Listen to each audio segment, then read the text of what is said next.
everybody, and welcome to a very special Twitch show. This is the Mystery Map Moot, and a very special show where we are going to talk about the 2022 Mystery Map Adventure Design Contest. And if you are watching this show, we might even give you a little leg up on the competition. So thank you for joining us. I am Mr. Michael Curtis, the Grand Poobah of Dungeon Crawl Classics, the weird warlord to the Dark Master himself. And I am joined with me by some very special guests here this evening who have earned the right to sit here and pass judgment on your efforts. So, gentlemen, would you please introduce yourselves?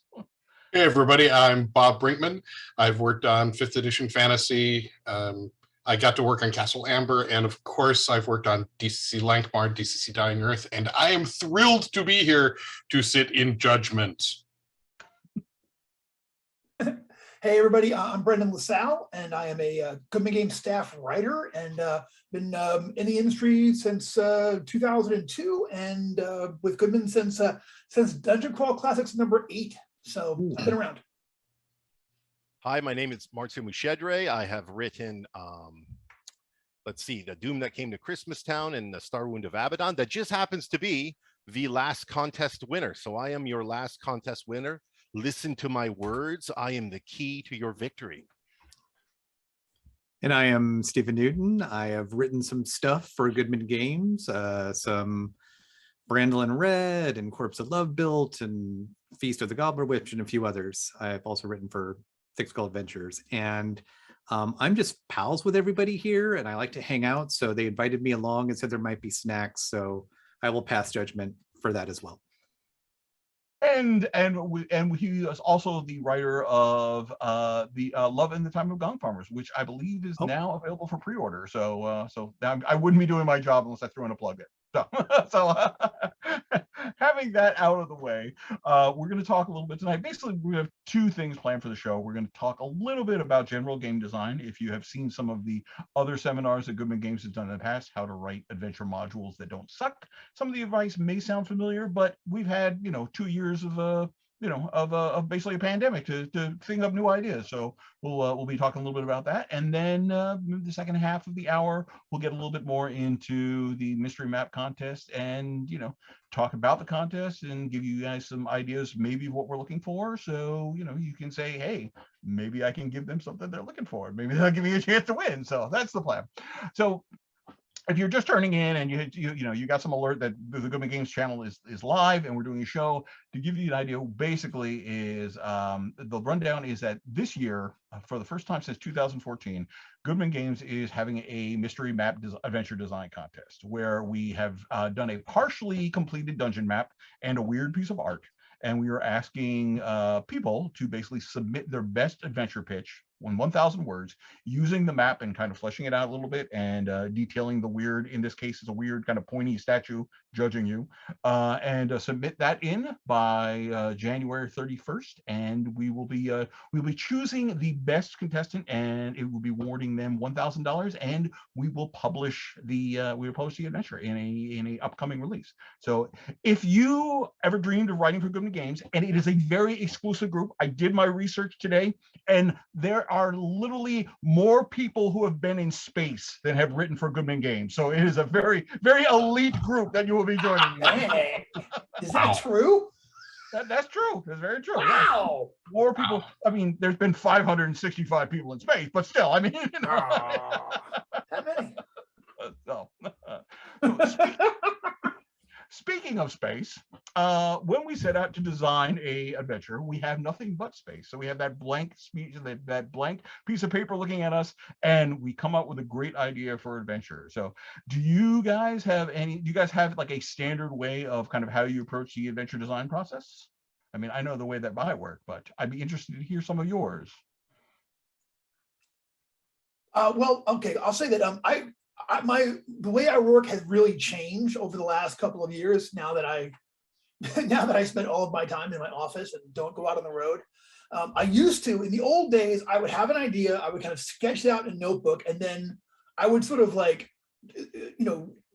create it while running it. I would sort of like improv bits and do that a couple of different times and change it in order to see how it all turned out. And then after I ran it 3 or 4 times, I would say, okay, I'd make kind of a more formal outline, run it a few more times because I was always at conventions running games before I did otherwise. And now I'm having to. That's really changed. And now I'm really going into. It's so much harder for me to get a number of playtests in that I'm trying to have the manuscript ready before I even go into a playtest, which I've never done before. So that's my new way of working. Post everything. No, I agree. For a long time, you and I actually work differently. I always like to have the manuscript out in front of me and then kind of at least get a kind of, if not like obviously not like a second draft, but at least a rough first draft, or at least an outline, so I kind of know what I'm working on. And then when I'm playtesting, work on that, and then kind of that gives me an idea of like what my word count is going to be, or kind of if we're servers and people go kind of off script and everything, I have stuff I can build with. So so it's interesting that you've come around to my much superior to my way of doing. The times make the writer. I generally start with whatever concept has gripped my imagination, and I'll put down a rough map so I have an idea of the space that I'm working to fill and the areas I'm trying to create. And then I'll write the adventure, and then once I'm done with that first draft, I'll go back and reread it, because the entire concept will have changed from the introduction to the end of the adventure. Mm-hmm. And so I have to go through a couple times to get it all to make sense, as opposed to a stream of consciousness.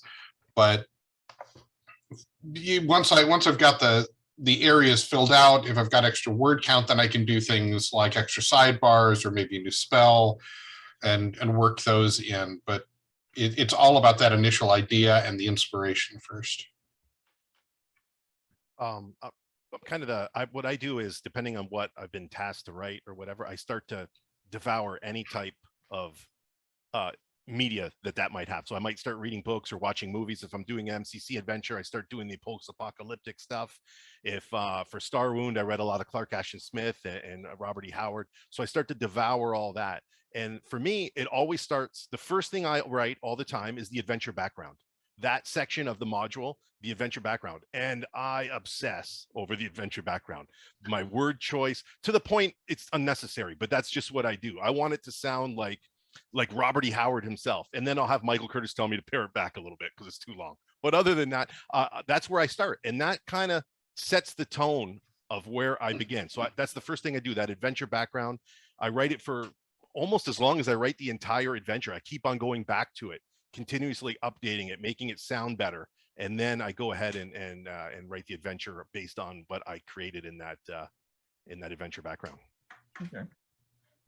And I do everything that the gentlemen before me have talked about. So I typically will have an idea that I'm passionate about, because you're going to be living with this guy for a while, this piece of work. So it's got to be something you're interested in. And my methodology these days is I basically have a table that has about 8 or 9 rows in it and a few columns. And it's like, what's going to be interesting in this room? Who are they going to encounter? And how does it advance the story? And I usually start at the top and the bottom, and then I fill in the middle, because I kind of know where I want them to end up in like the big room at the end. And I know like what Marzio was saying, how I want it to start. And then I kind of fill in the middle parts in outline bullet point format. And through the course of writing, you will almost always make adjustments. And then the last bit I steal, similar to Marzio, the last couple adventures I've done have historical basis. And I'll do a lot of just reading Wikipedia, and you'd be amazed at what kind of inspiration you can get just out of history, reading some of the real atrocities that have happened. And then the fun part becomes, how do you gamify some of those elements? Right. Real history can be so much fun. Right. I did a Weird Frontiers adventure, and the Malevolent Seven, and each one of the 7 are historical gunslingers that were not nice people. Yeah, history is wonderful for picking ideas. Yeah. It's amazing humanity's inhumanity, man, and how that makes good adventure design. That's it, I'm looking for a villain. Look no further than people. Right. Stephen, I totally agree. What's the saying? Good writers borrow, great writers steal. And Yeah. that's the basis. Another thing I do, which is really weird, I got to throw it out there, is a lot of people when I present my adventures, they'll be like, you don't need to do the layout, but I write in layout form. I write that when I submit it, it looks like a published adventure in the end. It helps my mind. It's really probably a waste of time, but it helps me, you know, including word count and everything, set out the adventure the way it's going to look in the end. So I like having that model. Yeah, that's the way I write it. I mean, I'll jump back and forth, of course, add a room or here, but everything's already laid out just like it would at the layout stage, and then I just write it in that format. So I like doing that because it makes me feel like I'm getting it right. You know, and I look at the format for, you know, a DCC adventure, and this is the way it should be written, and I find that very helpful. I do. I find that very helpful. One thing that has changed from when I was younger writing these kinds of things is I do the map last now. And so maybe it's from all my years of doing Infocom and text games. All my locations look like boxes with lines and like, okay, these, you'll be able to get to these locations from here, but this one's blocked by a secret door, or this one you'll have to finish a puzzle. So it actually looks like if you've ever seen those text adventure maps, it looks like that by the time I'm, yeah, exactly. Right. I mean, we probably should be bringing this up considering this is the mystery map contest. True. I do the same Bad exact advice. thing. I will literally play test games without a completed map. You know, I mean, because the other thing that allows you to do is when you're play testing something like that, you can kind of play around with like the locations of things. You can swap the counters around like in between. You don't have to worry about like, you know, like, oh, maybe let's see what happens if they go to the statue room first, as opposed to like the big jelly room, you know, and like how does that affect the tone of the adventure, and how does, you know, all the rest of that stuff. And yeah, I'm like, usually the map these days is the very last thing that I actually physically sit down and draw out. So like I'll have the manuscript finished, and then like the last thing I do is like, okay, time to get out the graph paper, and like, and then sometimes I have to go back, oh no, I have to go back and change something in the adventure because that room is no longer, I can no longer have the room that big all or that east small. from here on out. Yeah. It's all east.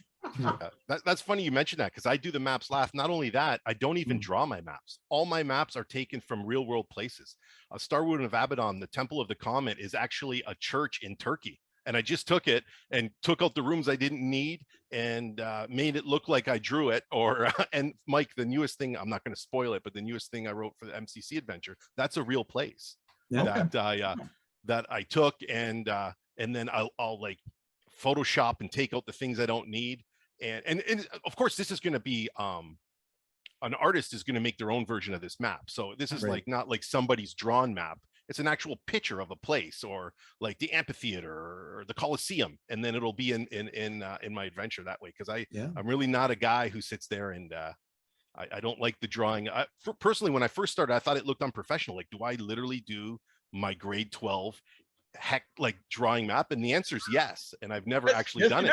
Right. I've seen other people now submit, and I'm like, oh my God, they really just drew that on a piece of graph paper like we did in grade 8. And and I'm here piecing together temples from Turkey, trying to make a map that looks good. So overachiever. Yeah, I know I'm bad, but I don't have the clout you guys have. I gotta work hard. Feast of the Gobbler Witch looks a lot like Jamestown. I'm just saying. Yeah, there you go. That island, yeah. Although, you know, the castle in the sky looks a lot like the palace at Versailles, so I get it. Okay, good. That's good. One of the earliest things that Doug Kovacs told me when I first started doing this professionally, and I would do maps and everything, and he would be like, Mike, walls aren't that thin. So because like we're used to doing like, you know, like you just do one pencil line, everything, like Doug would literally make me draw thicker walls, you know. It's like, you know, so I'm like, okay, you know, he might just been screwing with me, but you know, but because of that, you know, it's every time I do, but you know, this is more for the professional end of things, and you know, I don't want to get too far into the professional end of things because that's after you win the contest. But actually I so far I have learned stuff in the, you know, we're 15 minutes we've been on, you know, I'm really doing Steven's idea about, you know, doing the columns and stuff like that. I think I may use that the next one and everything. And I admit too that I have stolen, you know, more than you know, I think like the fourth edition of Call of Cthulhu, literally that came with maps of like historical sites. It was just like, like here you go. If you need like, if you need like, a pharaonic temple, here's one, I mean, this, and in this day and age, you can find temples, you can find maps to, or, physical layouts to anything, at the, with the Google search.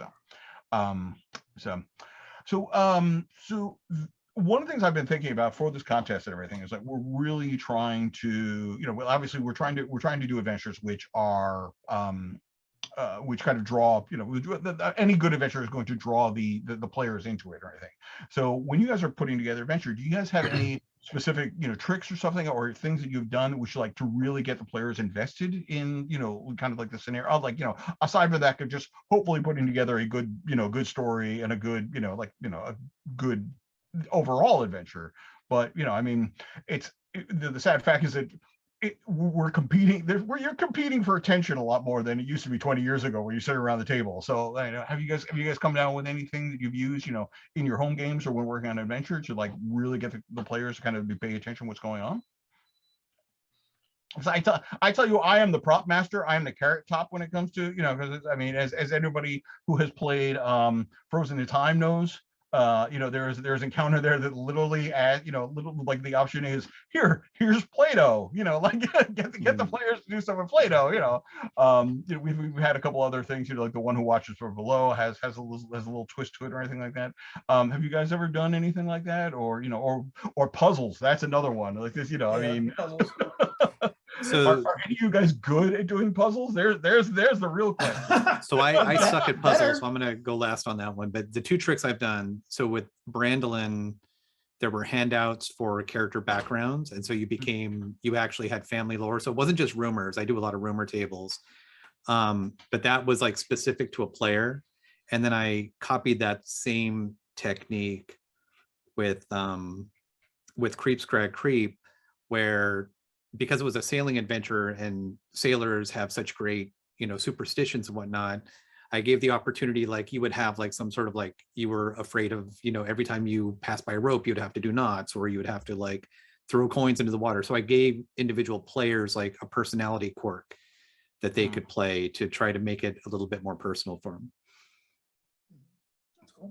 Anything that I'm doing pre-gens on, I like to have a list of how the characters know each other and how they interact, right?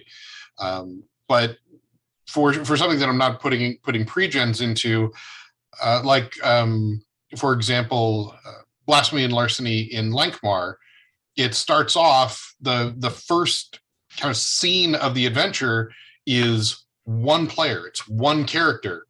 And so they're really hooked, and everybody else at that point gets pulled in because they watch it happen. And then all the characters get together, the players are already kind of interested, and they go along for the ride. I will very often put in little instructions or hints on how for the GM to play things. My idea being to try to get the GM to engage more with the text, for them to be more engaging with the players. And I'll give them like, I'll say something like, all right, play this guy very cool. He really knows what he's doing here. So he'll, give him your best, poker face. I'll do that very often. And I'll try to sort of like work that angle. I feel like the GM is the only one that's going to read your text. So I try to like, use evocative language, and sometimes even, say, give instructions like that. One of the X-Crawl adventures coming up, it has there's a zombie in there that the characters are going to have to play out. I sort of give instructions, just like a little thing, like, give me your best zombie doing yada yada. Let's see, like really try to do that. With my idea being hopefully that they'll engage with it more, and that will engage the players more. So. Me, I try to make sure that my adventure is story driven, and what I mean by that is it's not just a series of random encounters kind of clumped together with this idea that it's an adventure. Like there's real consequence and real motivation. So if you can create an adventure that has real consequence for your actions, you're not just combat for combat's sake. Everything kind of drives the story, as well as like a good motivation. For example, Star Wound, based on what you do during the adventure, at the end you can either become a chosen of the gods and you reap these boons, or you can be like almost a heretic, depending on you, and that will spill over into other games and these characters going forward. So if you're playing it in a campaign style play, then you better pay attention, because it's going to change everything kind of going forward for your whole campaign. So that's what I kind of do. Yeah. Another thing I like to do, any chance I have, I like to add an investigative slant to it. You're not just dungeon crawling. There's things to discover. There's NPCs to encounter who may have information. Everything that makes the players realize they need to interact with the adventure, not just roll dice. Yeah, I totally agree with that.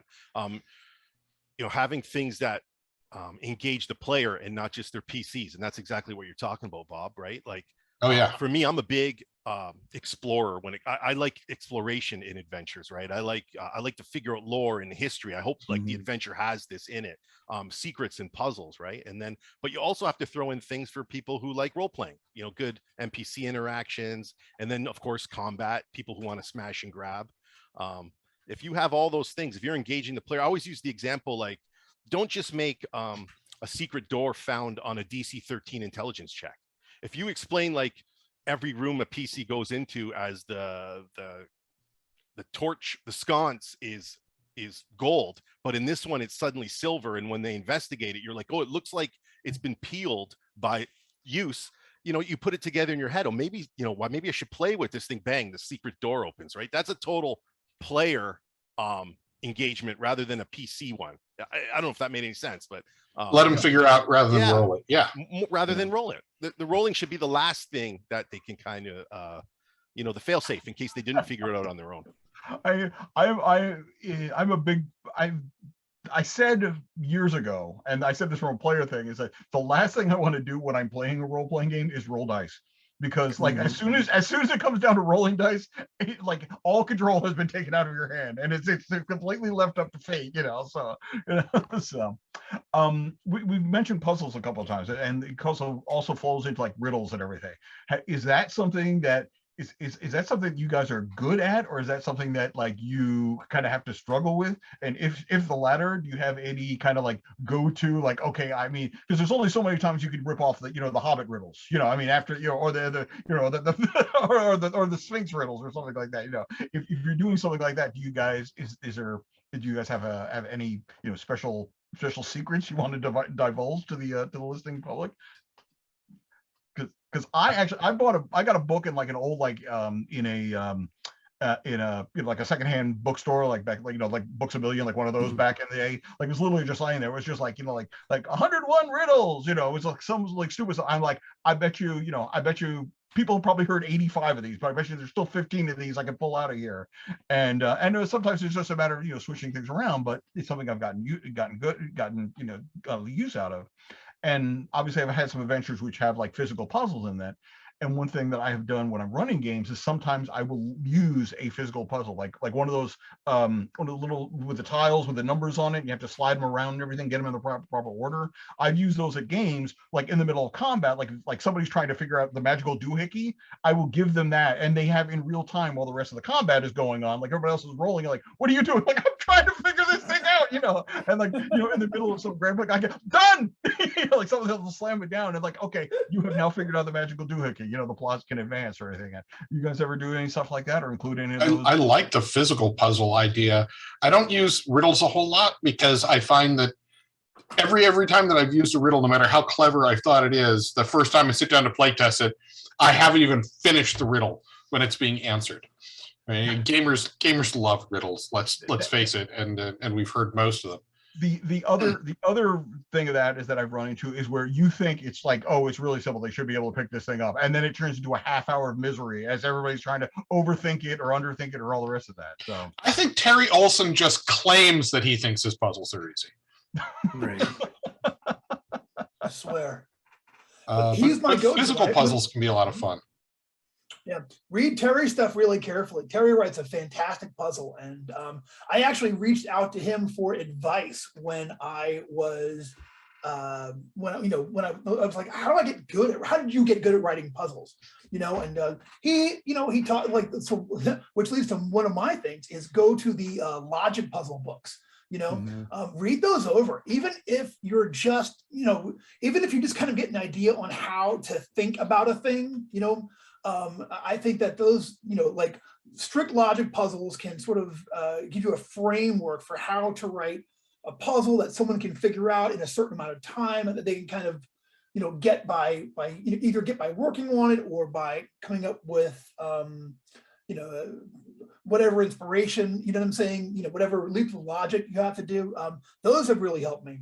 I've gotten better at writing puzzles. I started off very poor at them, and used to just outsource them. I would ask, I have one really smart friend, I would be like, all right, I need a puzzle, and they would, you know what I mean? So a couple of my early ones, yeah, but I've gotten better. I will say that. No, I love writing riddles, and I'm always looking for an excuse to put a riddle in a thing, because I'll spend 2 days just like looking at words and just thinking about, oh, what'll be nice, and so. Something I tried recently, which I stole from my Xanth novels back in junior high, was he would do like really fantastical kind of quest type things. Like you have to get to a rainbow, you have to capture a rainbow, and apparently the character like walked backwards or something. So with Tomb, which somebody is playing here, Femboy Reed. So if you are a player, ignore this for the next couple of seconds. The puzzle was you had to capture moonlight, or you have to somehow get moonlight onto something. And I really didn't have a good idea on how to complete that puzzle that the players would do it. And I'm like, these are some things they might do, but I don't know. Make you figure it out, or at the judging table. So you can try some fantastical, like fairy tale kind of stuff as well. Sometimes it works pretty well, and it's been a surprising. People enjoyed that puzzle, and they got stuck on it quite a bit. So it's kind of a fun one. Yeah, the most riddles I've ever written was for the Lankmar Gen Con tournament. So I wrote riddles for both of the encounters that I did, and I did the same thing that you did, Michael. I went and I started Googling these riddle books, and I'm finding these like riddle books online, and I'm reading them. But I I do everything that I see in life is through the gamer lens, right? Like any movie I watch, that's just the way I operate. It's like, is it gameable, right? Is that something? So the one riddle from the first room that I did in the Lankmar actually came from, I can't remember. It's some horror TV show, and there was a madman in a cornfield just spouting off riddles. And I listened to it like a couple of years ago, and I actually wrote it down. I'm like, these would be really good in a game. And so I always have that gamer filter on whenever I'm doing anything. I'm like, oh, that's probably pretty gameable. And I'll kind of jot it down, and and then forget about it and find it 10 years from now and be like, man, that would have been great if I used that. But that's kind of what I do. It's funny, if I could have 3 superpowers, my third superpower would to be able to turn off the "is it gameable" button in my head and just enjoy art for art's sake again. Yeah. I mean, it's like it doesn't always have to be made into a role-playing thing, Mike. The mistake I make is like speaking out loud my gameable thoughts and getting the looks of like, that's a very nice sunset. Imagine a dragon and flying by, and then my wife will be looking at me like, you're crazy, you know that? I'm like, yeah, kind of. I think so. I think you're right. See, I'm lucky in that my wife supports me in that, right? Yeah. So we'll go on vacation. I'm taking pictures. I'm like, oh my God, this would be so great to put into an adventure. And she's right there with me. Yeah, that's awesome. All right, so we talking about puzzles. We've talked about like sometimes we think they're really easy or really hard in terms of vice versa. Everything in your experience, both of designing adventures professionally and for your own entertainment and everything. What is like the one mistake that has stuck with you, which is just be like, I will never do this again. Like this is like, like the one thing that you kind of put into something that's just like, oh man, that was a terrible idea. I make sure, I will never do that again, in my designing stuff. Yeah, because I have learned the lesson that I learned long ago is do not lock the front door to the dungeon.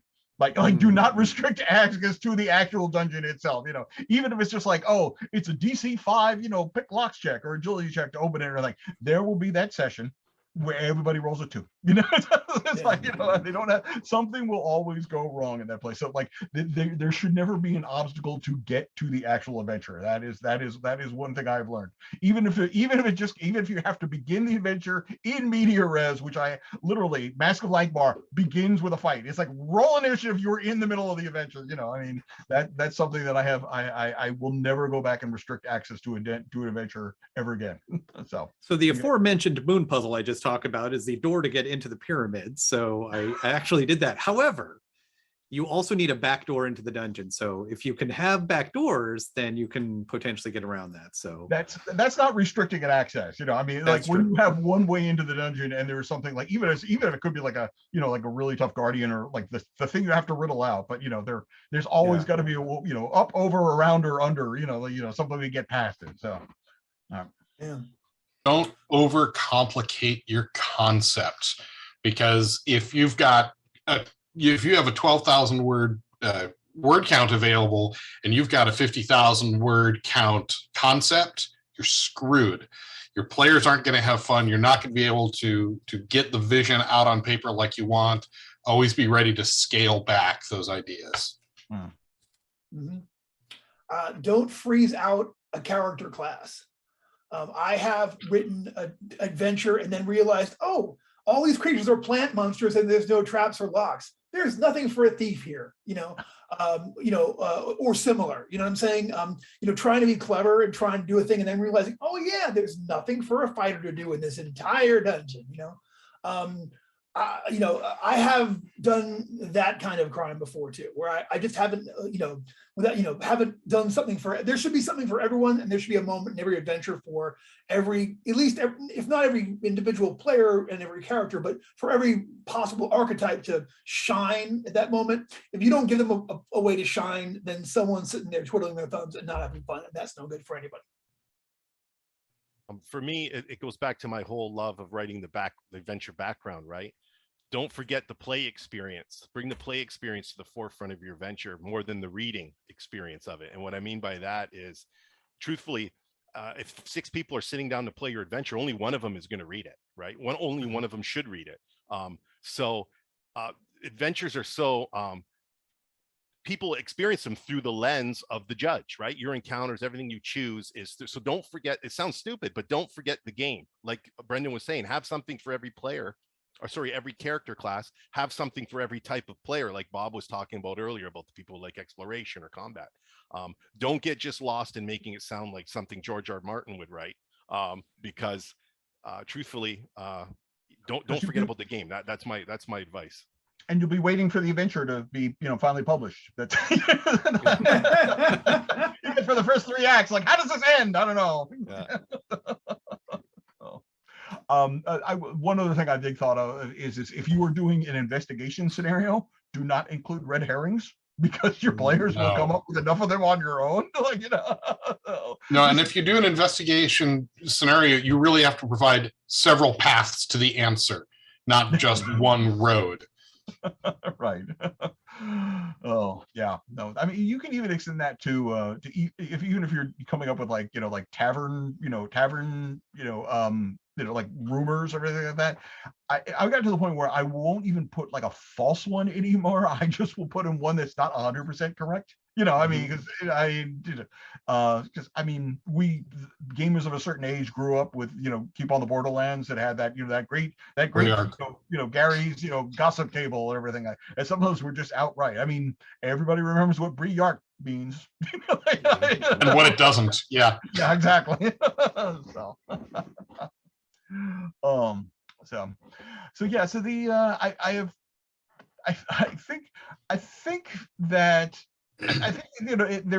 I think there's a lot of this has to do with kind of like the way that the hobby has evolved in the almost 50 years now that it's been around. I mean, that very much was coming out of that war game mentality where it was not quite adversarial, but there was definitely like, I'm going to make things more difficult for you. And, you're going to feel cool when you overcome it. I think there's a little bit more when it comes to design, it to be accessible. I mean, to the point where, again, like what Marzio was talking about secret doors, and I saw this on the Discord channel. So somebody was talking about like, you know, like, oh, you come up with something really cool and you put it in an adventure, and there's like a 40% chance that the characters are actually going to run into it, like the players are really going to like get into it, you know, because I mean, you can always recycle it, which is usually traditionally what I'm going to do. But if you come up with a really cool encounter, or, you know, like, don't stick it behind that secret door, you know, put it to, you know, there, or if you do put it behind the secret door, make it so it's clearly obvious that there's a secret door there, so they get to go in and they get to have that experience, because that's satisfying for everybody. I mean, you don't want to have that thing where it's just like, I spent all this time, especially if you're really getting into like miniatures and like battle maps and everything, like, I put this entire thing together, we didn't get to use it because I put it behind the secret door that was DC 30 to find, you know. I mean, it sounds simple, but like, you know, in play, it's one of those things. It's like, especially because as whether you're doing this professionally or if you're doing this for your own group, you are stuck inside your own head. You know, you don't get the chance like to bounce ideas off of the players or anything. Like what do you guys think? It'd be really cool if I did this, because that, you know, kind of ruins the surprise of everything, you know. So no, that's just one thought. It's just, you know, if you come up with something cool, make sure the players get to go along and experience a cool thing with it, you know. Yep. All right. All right, so we're in this like the second half of the show now, so I think it is time to focus some advice on what the whole purpose of this. And, you know, if you're watching along at home, time to get out your pens and papers, because we're going to drop some valuable advice on the mystery map contest for you. So basically, as I explained before, this is we're asking you to do 1,000 words. We're not asking you to write the entire adventure, because we don't have time to read your entire adventure. You know, we want you to basically, you're going to give us your pitch and, you know, kind of say, okay, this is what I want to do. I want to turn this into a full adventure, you know. So my biggest piece of advice, which I'm going to tell you, is that when you are done, when you get to the bottom of it, go back there and read through it and ask yourself, is this a D&D Adventures League adventure? And I'm not throwing shade on 5e. I'm not throwing shade on D&D. I'm not throwing shade on the Adventure League. I'm just saying we're looking for something else. I mean, it's like we are not looking, you know, I mean, because DCC has always kind of been, the reason it came back is to go back to the roots of the hobby. And after, as I said, almost 50 years of fantasy role-playing, there's been a certain codification of stuff, and DCC is kind of pushing back against that. So we want to look at things with fresh eyes. We want to, you know, we don't want pig-faced orcs, you know, but that's 1974, doesn't matter. You know, in fact, you know, I know we have orcs in the rule book. If you have orcs in the adventure, there better be a pretty good reason why you have orcs in the adventure, is what I'm saying here, you know, because if I'm reading your outline and I see one of your encounters is you're going to be using a valuable word count, you have 6 orcs guarding a chest, I'll be like, all right, I've seen this before. If you're going to tell me you got six prismatic nebulon gladiators guarding that chest, ooh, then we are talking. You know. So that's basically the biggest first piece of advice to be doing. It's like, there are other flavors of ice cream, and please get out the big scoop, because that's what we're looking for. Guys, you got some other advice for doing a DCC adventure as opposed to like just a general fantasy role playing, Mr. Brendan Lasalle?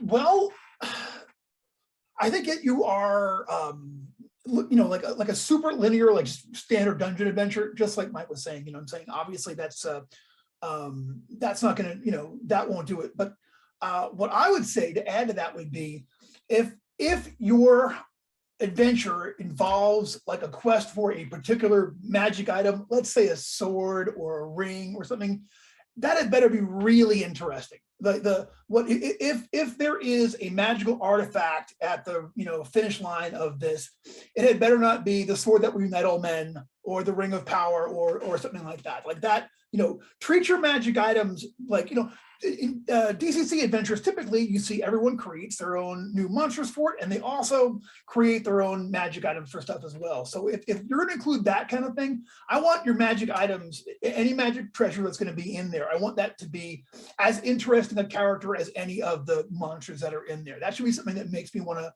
go, oh, I'd love to see that in an adventure. How interesting that would be. How, for whatever reason, you know, make it, you know, make that aspect really unique. I never want to find a thing in DCC dungeon that I realize I could just have my character buy in town in a 5e game. I have you. The magic item is the robe of living weasels. That's what it is. See? The robe is alive and you can shoot weasels. And that's better than a robe of protection. That's all I'm saying. Building on what Brendan was saying about making your own monsters, because I mean, ever since I started playing D&D way back in the long ago, right? Monster books were the coolest thing. And so you have your opportunity to create new monsters, but think about your final encounter.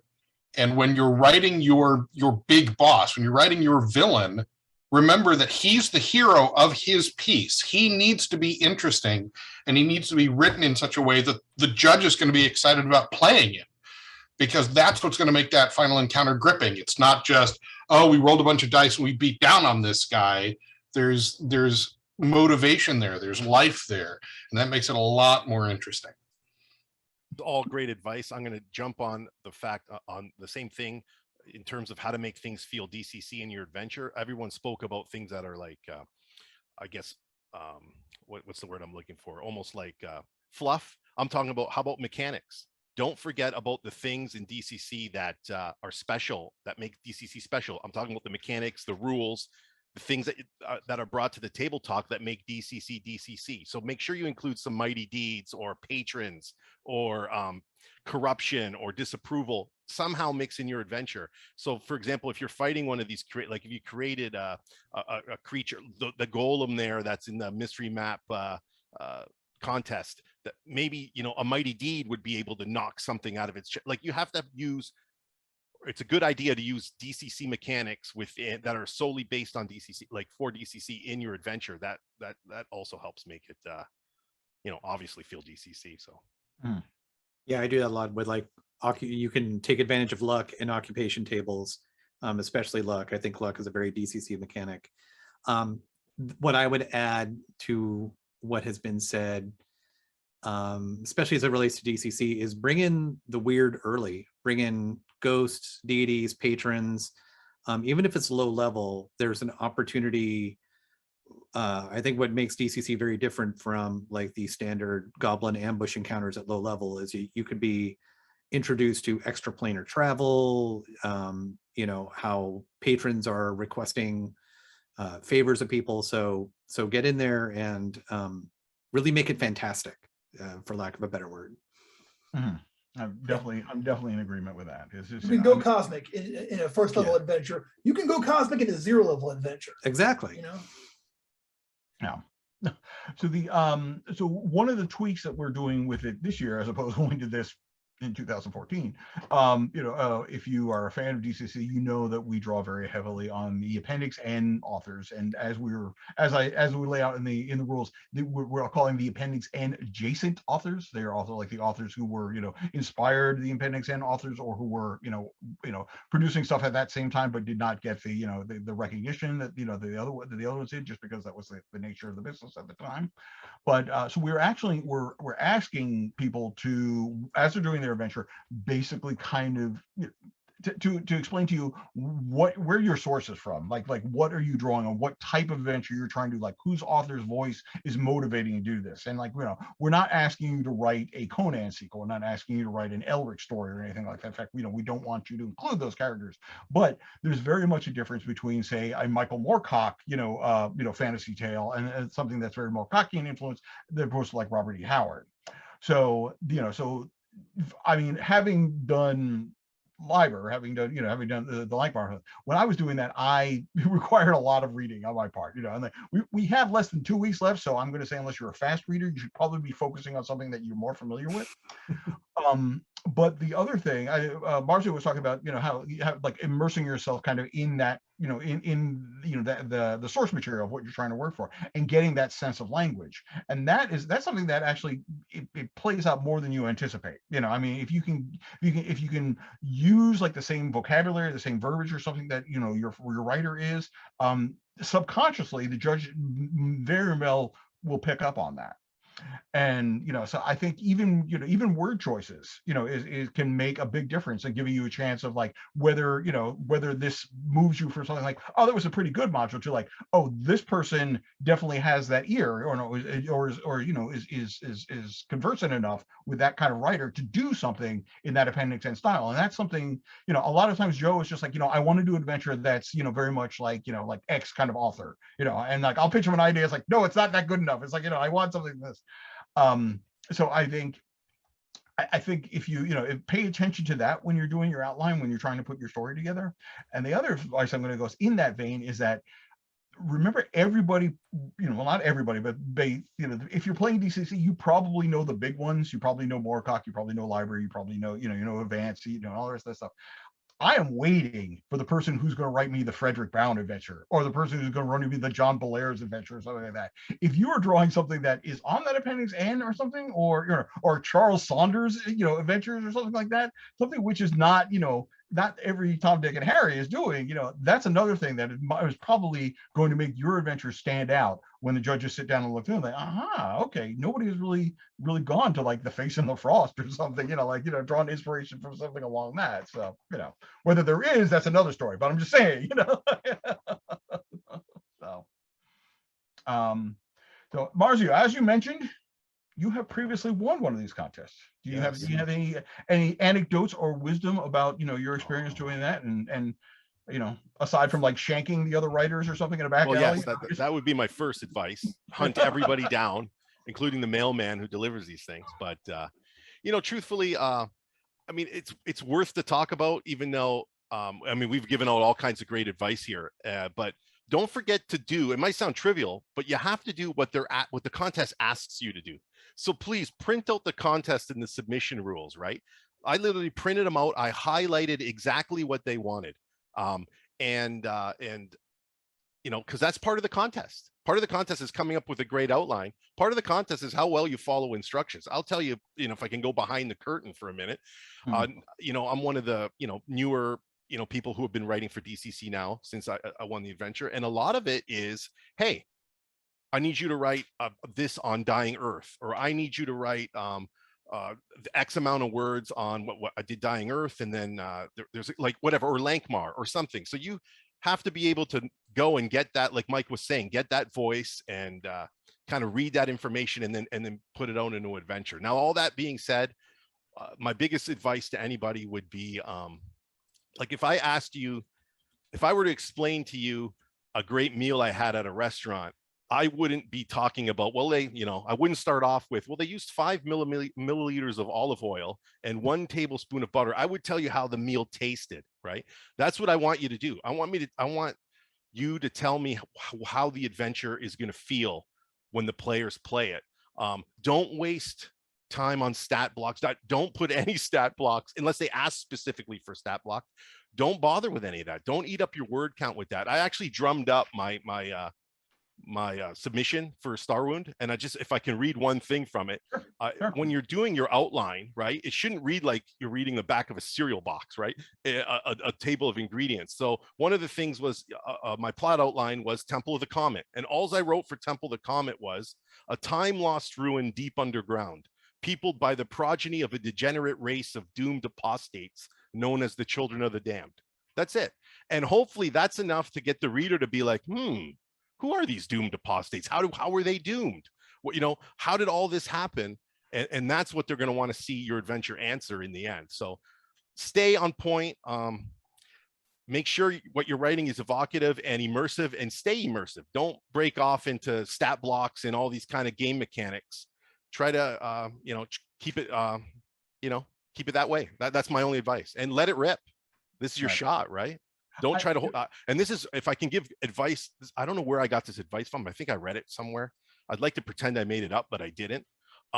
Don't treat your, or maybe I did, who knows? Don't treat your imagination like a finite resource. It's infinite. Don't ever hold back. And even for an experienced writer, don't think like, well, this is really good, I should save it for another adventure. Let me give you a tip. You're going to think of something cool on the other adventure. When it's time to write another adventure, go with it. Imagination begets imagination. If that's running in your head, then flow with it. You never know where it's going to take you. If you shelf it and then go back later and you read it, it just reads like, you know, I don't know.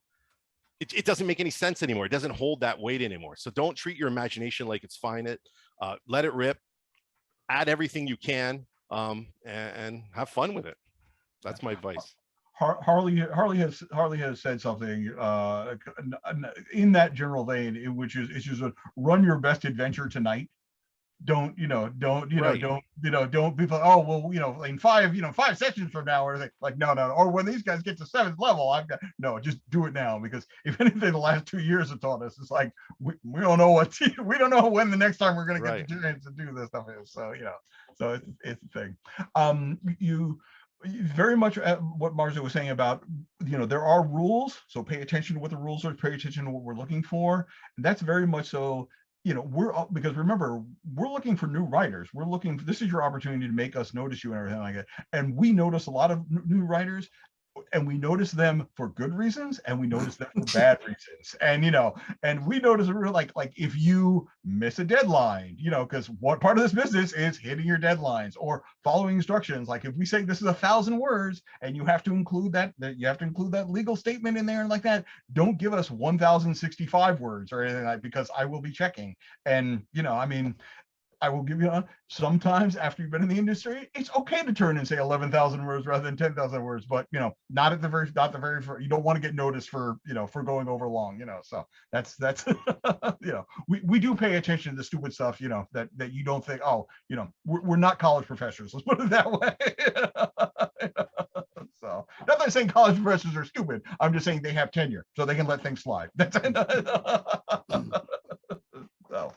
Well, remember, you're selling your idea, so you're trying to sell this to us. You want people to say, yes, this is what I want to play. This is what I want to do.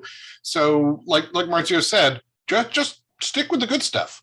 You take the stuff that is going to grip people and give them a reason to want to play the adventure. You don't need to bog down in the minutia. So if you do a first pass on 1,500 words, that's fine. Just cut out the 500 words that aren't exciting. Yeah, I give you this advice. It's like when you're doing your adventure proposal here and everything like that, don't make it not only so that this is something that the players want to play.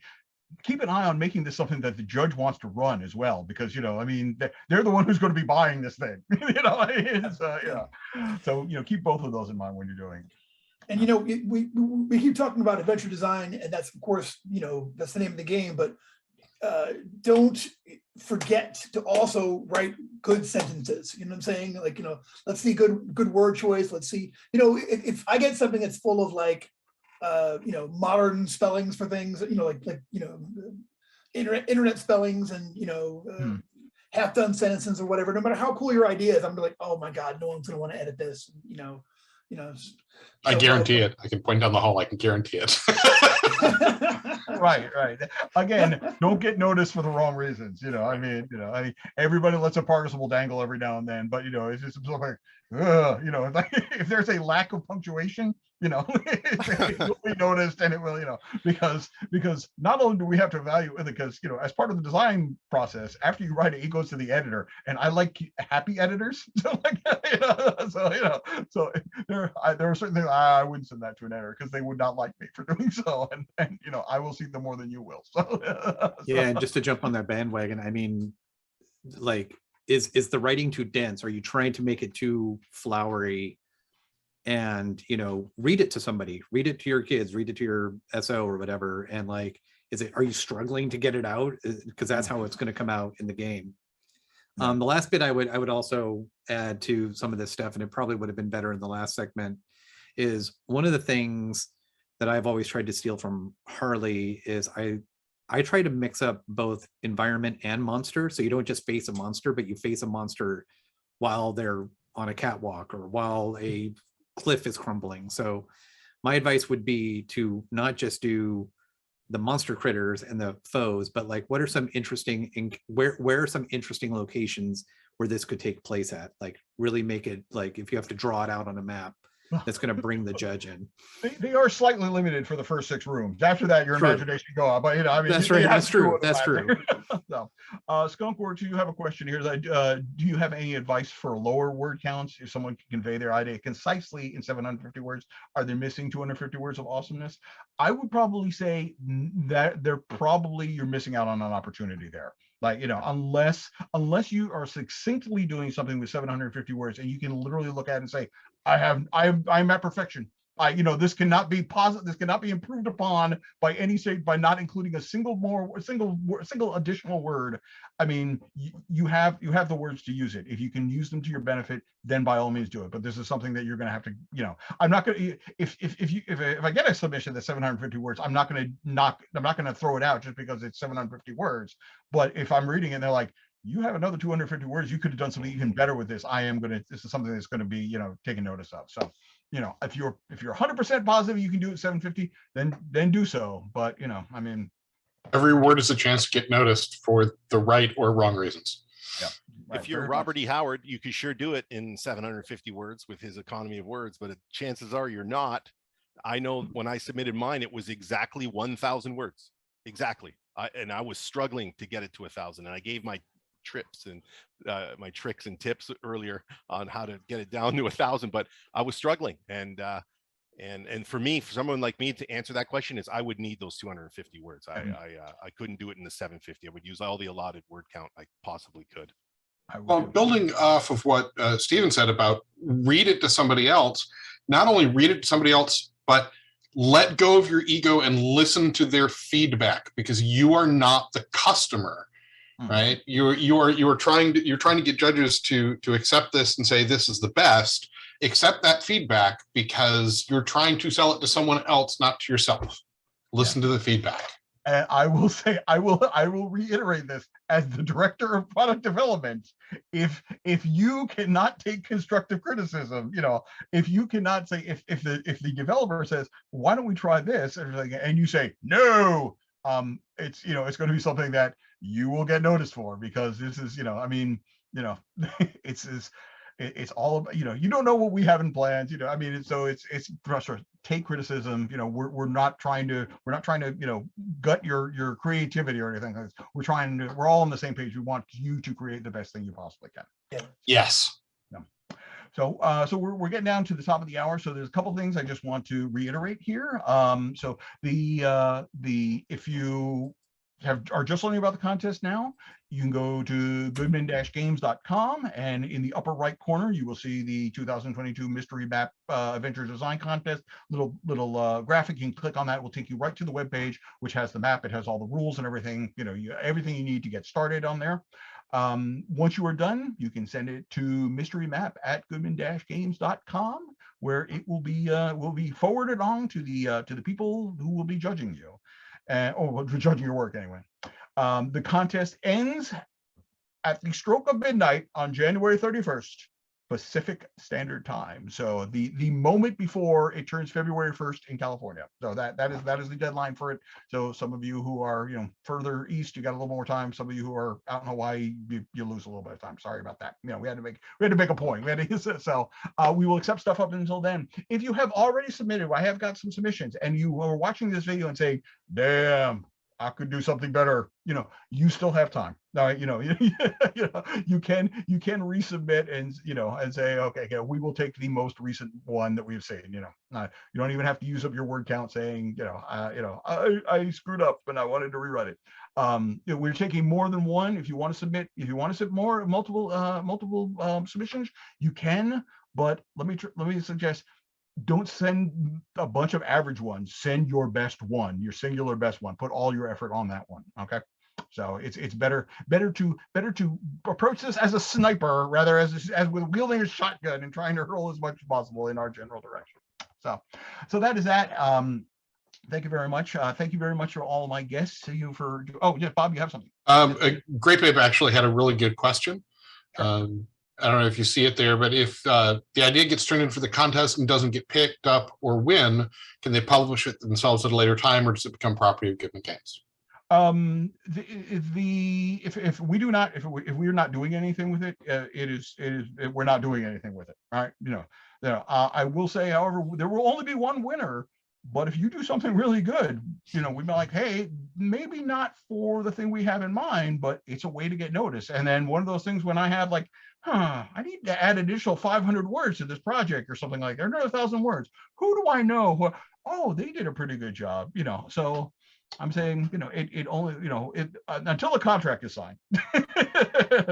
So yeah, if you don't get picked, you continue to develop it and do whatever you want with it. But, all right. All right, I think that's it. Unless anybody had anything else to say, I would like to thank my guests for joining me on this panel and for assisting in the process.